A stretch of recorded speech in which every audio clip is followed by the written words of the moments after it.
السلام علیکم اسٹوڈنٹس، امید ہے آپ خیریت سے ہوں گے۔ پڑھنے سے پہلے دعا کے لیے ہاتھ اٹھائیں، دعا مانگتے ہیں۔ صلی اللہ علی حبیبہ محمد وآلہ وصحبہ وسلم۔ رب اشرح لی صدری ویسر لی امری واحلل عقدۃ من لسانی یفقہوا قولی۔ رب یسر ولا تعسر، رب زدنی علما یا فتاح وتمم بالخیر وبک نستعین۔ اللہم افتح علینا حکمتک منشور علینا رحمتک یا ذا الجلال والاکرام، آمین۔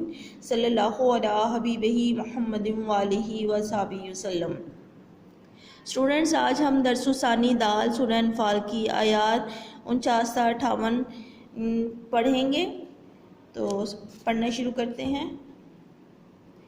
اذ جب، یقولو کہتے، المنافقون منافق، واو اور الذین وہ لوگ جو، فی میں، قلوبہم ان کے دلوں، مرض مرض یا بیماری، غرہ غرور میں ڈالا، ہؤلائی انہیں، دینہم ان کے دین نے، وہ اور من جو، یتوکل بھروسہ رکھتا ہے، بھروسہ کرتا ہے، اللہ پر، اللہ اللہ، فاپس انا بے شک، اللہ اللہ، عزیز غالب، حکیم حکمت والا۔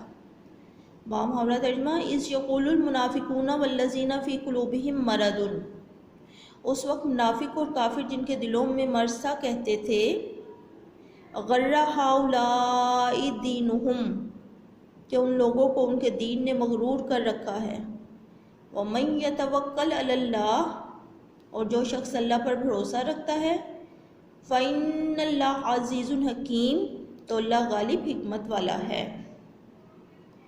وہ اور لو کاش، ترا تو دیکھے، اس جب، یتوفا جانے نکالتے، الذین وہ لوگ جو، کفروا کافر ہوئے یا جنہوں نے کفر کیا، الملائکۃ فرشتے، یضربون مارتے ہیں، وجوہہم ان کے چہروں، واو اور ادبارہم ان کی پیٹھوں، واو اور ذوقوا چکھو، عذاب عذاب، حریق جلنے کا۔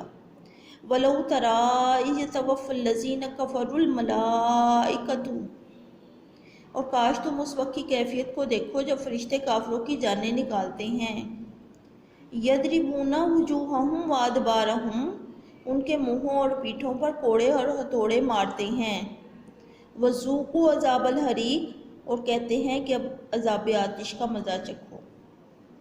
یعنی جب کافر اور منافق جو ہیں وہ مسلمانوں کو دیکھتے کہ مسلمان ان کے مقابلے میں غزوے میں، جنگ میں آ رہے ہیں، تو وہ کہتے تھے کہ ان کے دین نے ان کو دھوکے میں ڈال دیا، غرور میں ڈال دیا، کہ یہ کیا ہمارے ساتھ اتنی کم تعداد ہونے کے باوجود ہمارے ساتھ مقابلے کے لیے، جنگ کے لیے آ رہے ہیں۔ تو وجہ کیا تھی کہ مسلمان اللہ پہ بھروسہ رکھتے تھے۔ تو اللہ غالب حکمت والا ہے، جو اللہ پہ بھروسہ رکھتا ہے کامیابی اسی کا مقدر بنتی ہے، اس پہ کوئی غالب نہیں آ سکتا۔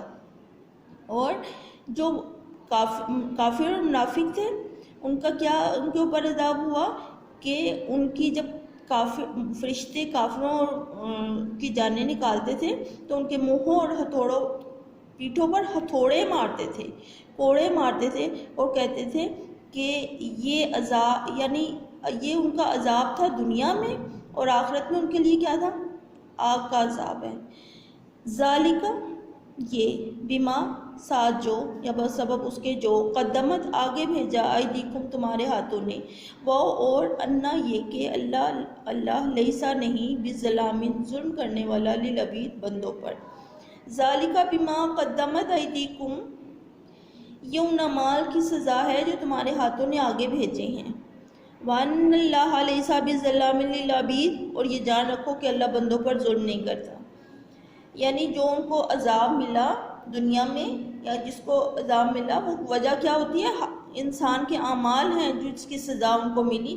تو فرشتے ان کو یہی کہتے تھے یہ تمہارے اعمال کی سزا ہے، جو تم نے عمل کیے تھے اس کی سزا ملی۔ اللہ بندوں پر ظلم نہیں کرتا، بندہ خود اپنے اعمال کی وجہ سے عذاب میں مبتلا ہوتا ہے۔ اگلی آیت، کدابی جیسا حال، آلی فرعون فرعونیوں کا، والذین اور وہ لوگ جو، من سے، قبلہم اس سے پہلے، کفروا کفر کیا، کافر ہوئے، انکار کیا، بیااتی آیات سے، اللہ اللہ، پس اخذا پکڑ لیا ہم انہیں اللہ بذنوبہم ان کے گناہوں کے سبب، انا بے شک اللہ قوی زبردست شدید سخت عقاب عذاب دینے والا۔ کدابی آل فرعون والذین من قبلہم جیسا حال فرعونیوں کا اور ان سے پہلے لوگوں کا ہوا ویسا ہی ان کا ہوا۔ کن کا؟ کفروا بآیات اللہ، تو انہوں نے اللہ کی آیتوں سے کفر کیا، انکار کیا۔ فأخذہم اللہ بذنوبہم تو اللہ نے ان کے گناہوں کی سزا میں ان کو پکڑ لیا۔ یعنی جیسے آل فرعون کے ساتھ ہوا، ان سے پہلی قومیں جنہوں نے اللہ تعالیٰ کی آیات کا انکار کیا، نبی جو ان کے انبیاء کرام جو ان کے پاس بھیجے گئے ان کو جھٹلایا، اللہ تعالیٰ کی بھیجی ہوئی آیات کو انکار کیا، تو ان کے گناہوں کے سبب ان کے اوپر عذاب نازل ہوئے۔ تو یہ ایسا ہی ان کے اوپر کافروں منافقوں کے اوپر بھی عذاب ہوا، ٹھیک ہے۔ اور آگے کہ بے شک اللہ غالب حکمت والا ہے اور سخت عذاب دینے والا ہے ان کو جو کہ کافر ہیں، منافق ہیں اور جو اللہ کی آیات کا انکار کرتے ہیں۔ اسٹوڈنٹس، اب آپ نے اس کا ترجمہ اچھی طرح سے یاد کرنا ہے، اور پھر جب آپ آئیں گے تو پھر انشاءاللہ میں آپ سے یہ سنوں گی۔ اچھا جی، اللہ حافظ۔